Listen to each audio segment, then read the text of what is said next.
Bonjour, c'est Vincent de Review avec entre les mains la tablette Acer Iconia Tab A510. Donc qu'est-ce qu'on peut dire sur cette petite chose? C'est une tablette en 10 pouces avec un écran de 1280 par 800 pixels. À l'intérieur, un soc Nvidia Tegra 3, donc quad-core, à 1,3 GHz, 1 Go de RAM et 16 Go d'espace de stockage pour cette version qu'on a entre les mains. Mais en rayon, vous retrouverez plutôt la version 32 Go. Alors, on a quoi? Sous l'ardoise, une connectique micro USB. Juste à côté, un petit bouton reset. De part et d'autre, les haut-parleurs, donc un ici et l'autre là. Donc vous voyez qu'ils sont en dessous, enfin ils sont sous la tablette, donc pas idéal lorsqu'on utilise la tablette en mode paysage. Sur le côté droit, une prise micro HDMI et juste là, hop, voilà, derrière la trappe, un slot micro SD et un emplacement pour carte SIM optionnelle. On referme tout ça, voilà.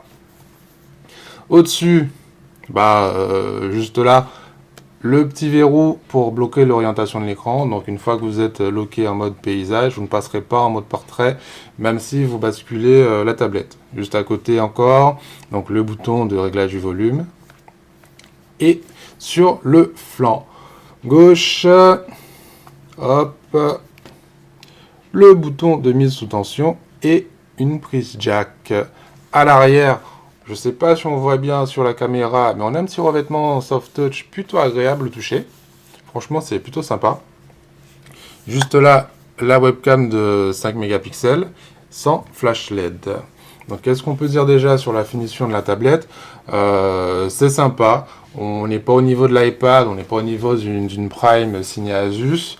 Mais personnellement, je trouve ça plus agréable qu'une Galaxy Tab. C'est bien fini. Non, franchement, c'est sympa. C'est sympa. Donc, du côté du système, qu'est-ce qu'on peut voir? Un Android Ice Cream Sandwich. Donc, pas de surcouche vraiment de la part d'Acer. C'est l'expérience Android 4.0 comme l'a pensé Google. À une petite exception près, ce petit bouton juste là qui donne accès à l'Acer Ring. Donc l'Acer Ring, qu'est-ce que c'est? Une petite interface avec des raccourcis, les dernières pages web visitées.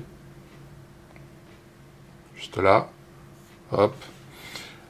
L'accès aux recherches. Là, les raccourcis vers les paramètres, vers le navigateur. La possibilité de gérer le volume. Et d'effectuer des captures d'écran. Donc c'est tout simple, c'est tout couillon, mais c'est plutôt sympa. Alors une autre chose, hop, quand on coupe la tablette et qu'on la relance, voilà, on a le verrou comme ceci, avec donc des raccourcis pour lancer directement l'appareil photo, le navigateur, la galerie, etc. Donc ces raccourcis-là sont paramétrables dans les options. Donc c'est un peu ce qu'on peut dire sur la tablette. Il n'y a pas grand-chose à voir au niveau de l'interface, puisque c'est du Ice Cream Sandwich de base. Point de vue performance, pas de souci, que ce soit pour la vidéo Full HD ou pour les jeux. D'ailleurs, on a un petit jeu récent en Tegra 3 qu'on va vous montrer tout de suite.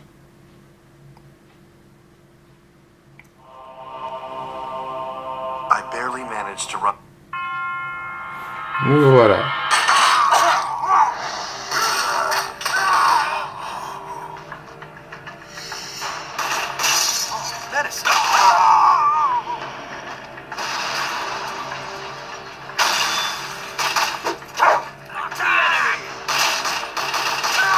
Donc le jeu super bourrin, mais c'est plutôt sympa graphiquement et c'est super fluide.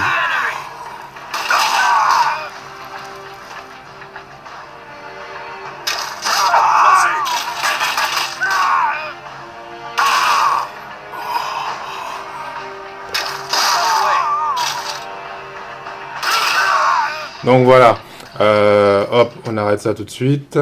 Donc une tablette performante grâce au Tegra 3, donc qui permet de jouer, qui permet de regarder des vidéos. Un petit mot sur la partie photo. Donc juste après vous aurez une petite vidéo qui montre un petit peu comment ça filme. C'est un peu bof, hein, on a vu mieux. Mais sinon globalement la série Konya Tab A510 reste tout de même un plutôt bon produit.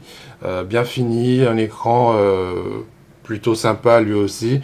On a de bons angles de vision, un contraste ma foi honnête. Bon, c'est une dalle brillante, donc forcément à l'extérieur, ça, les reflets, nous cassent les pieds. Il n'y a pas d'autre mot. Vraiment difficile à utiliser en extérieur. Mais à part ça, un bon produit. Proposé à 389 € dans sa version 32 Go. Donc du Tegra 3, 10 pouces, bonne finition, 389 €. Voilà, c'est le combo pour un produit efficace, pas aussi sexy qu'un iPad ou qu'une Asus Prime, mais pour le prix, on va pas s'en plaindre. Voilà, à bientôt sur Review.